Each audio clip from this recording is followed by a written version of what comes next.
المصطفى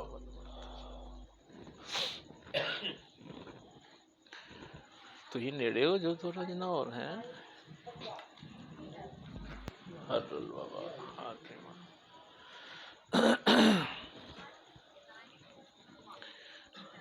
الحمدللہ الحمدللہ رب العالمین والصلاة والسلام علی سید الانبیاء والمرسلین وعلی آلہ الطیبین الطاہرین واصحابہ اجمعین. اما بعد فقد قال اللہ تبارک و تعالی فی القرآن المجید اعوذ باللہ من الشیطان الرجیم بسم اللہ الرحمن الرحیم.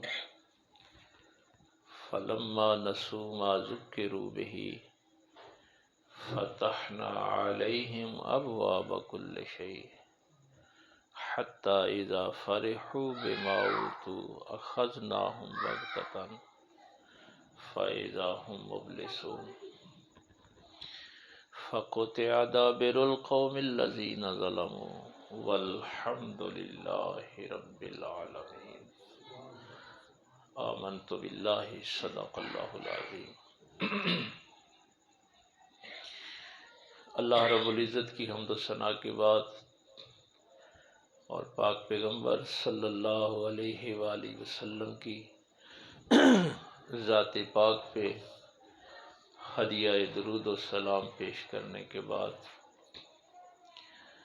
نہایت ہی واجب الاحترام صاحبزادہ محمد حسیب صاحب، دیگر معزز سامعین، بزرگوں، دوستوں، عزیز بھائیوں، بھائی دلاور صاحب ہر سال والدہ صاحبہ کے اصالِ ثواب کے لیے اس محفل کا اہتمام کرتے ہیں. ایک انسان کا یہ حیوانی وجود ہے جو میں اور آپ لیے پھرتے ہیں، جس کو بھوک لگتی ہے، پیاس لگتی ہے، نیند کی ضرورت ہے، خوراک کی ضرورت ہے، خوشیاں ہیں، غم ہیں، یہ سارا حیوانی وجود ہے. یہ وجود حیوانوں کو بھی عطا ہوا ہے. ان کے سینوں میں بھی دل دھڑکتا ہے. آپ کو بھی اللہ نے دل دیا ہے، لیکن ان کے پاس صرف دل ہے. آپ کے دل کے اندر ایک قلب رکھا ہے. یہ جو خون پمپ کرتا ہے نا، اس کو قلب نہیں کہتے، اس کو فؤاد کہتے ہیں. جیسے معنی لفظ کے اندر ہوتا ہے نا، ویسے دل کے اندر قلب ہوتا ہے. وہ ایک معنوی چیز ہے. اللہ کی ہدایت کے جو انوار ہیں وہ دل پہ نہیں قلب پہ آتے ہیں.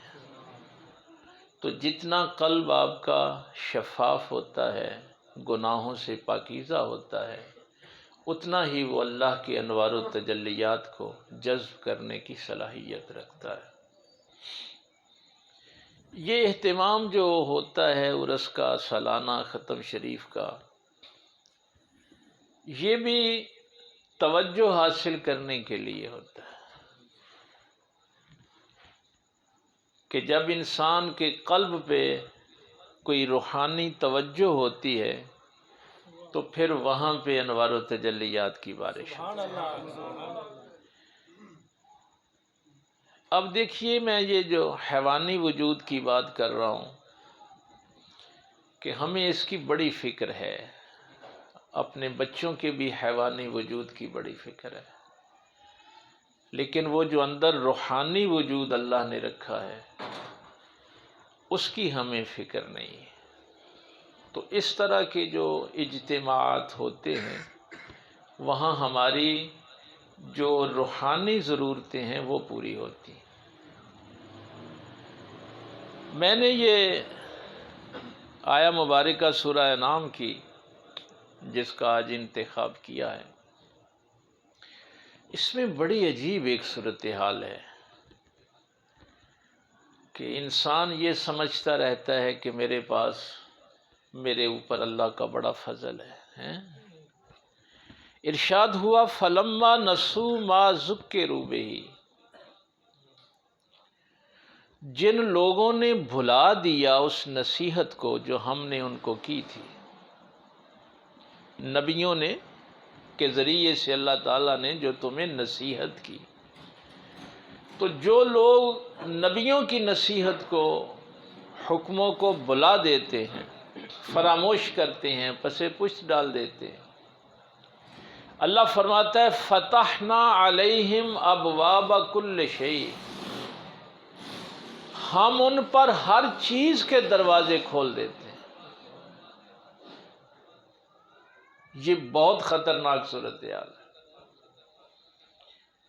یعنی ایک طرف یہ نبیوں سے روگردانی کرتے ہیں، نبیوں کی بات نہیں مانتے، تو اللہ فرماتا ہے کہ پھر ہم ان پر آسمانوں سے سارے دروازے کھولتے ہیں، رزق وافر مقدار میں، صحت بہت اچھی، عزت اور شہرت، جاہ و جلال، ہر قسم کی نعمتوں کے دروازے کھول، کل شیء کہا ہے، ابواب کل شیء، ہر شے کے دروازے کھول دیتے، حتی اذا فرحوا بما اوتوا،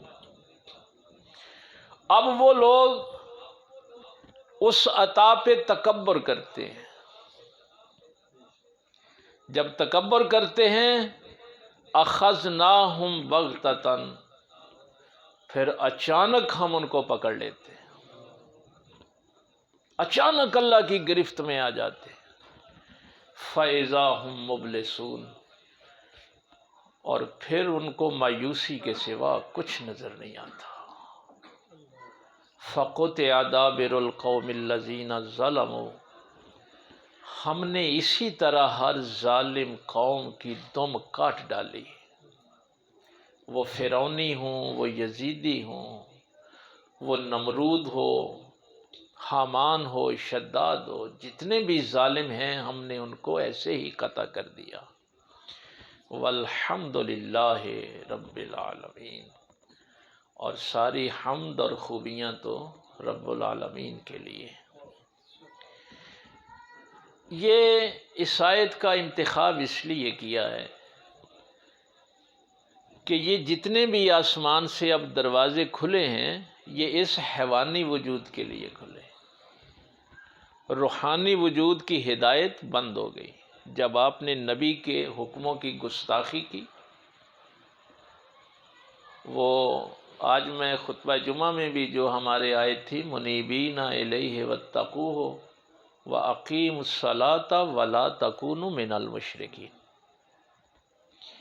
کہ ہر وقت اللہ کی طرف رجوع کرتے رہو، وَاتَّقُوهُ، اور اس سے ڈرتے رہو، وَأَقِيمُوا الصَّلَاةَ، اور نماز قائم کرو، وَلَا تَكُونُوا مِنَ الْمُشْرِكِينَ، اور مشرکوں میں سے نہ ہو جانا۔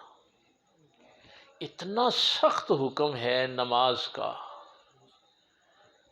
کہ جس نے نماز کو ہلکا سمجھا، کم تر سمجھا، تبھی چھوڑے گا نا، اور بھائی اس کو غیر اہم سمجھے گا تو چھوڑے گا، اس کی فرضیت کا انکار کرے گا۔ جو علامہ اقبال نے فرمایا تھا، کس قدر گراں تم پہ صبحوں کی بیداری ہے، کب ہم سے ہے پیار تمہیں نیند پیاری ہے۔ منیبین الیہ، رجوع اللہ کی طرف کرتے رہو۔ تو خدائے ذوالجلال کی طرف رجوع جب انسان ہٹا دیتا ہے تو اس پر پھر یہ اللہ فرماتا ہے کہ ہم ہر چیز کے دروازے کھول دیتے ہیں، اور پھر وہ ان چیزوں پہ تکبر کرتا ہے۔ دیکھیے، میں زبان سے اقرار کرتا ہوں کہ اللہ ہے، نبی پاک صلی اللہ علیہ وسلم کی رسالت کا اقرار کرتا ہوں، اس کو مسلمانی کہتے ہیں۔ جب اقرار کرتا ہوں اللہ کی توحید کا اور رسالت کا تو ظاہر ہے پھر ان کے حکموں پہ عمل بھی کروں گا۔ یہاں کیا ہے کہ اس نصیحت کو بلا دیتے ہیں، جو نہیں بلاتے عمل کرتے ہیں، مثلا ابھی ہم نے عشاء کی نماز پڑھی ہے، ایک عمل کیا ہے، تو کیا اللہ تعالیٰ اس عمل کو قبول کر لے گا؟ نہیں، اس کو نیت کی بنیاد پہ پرکھے گا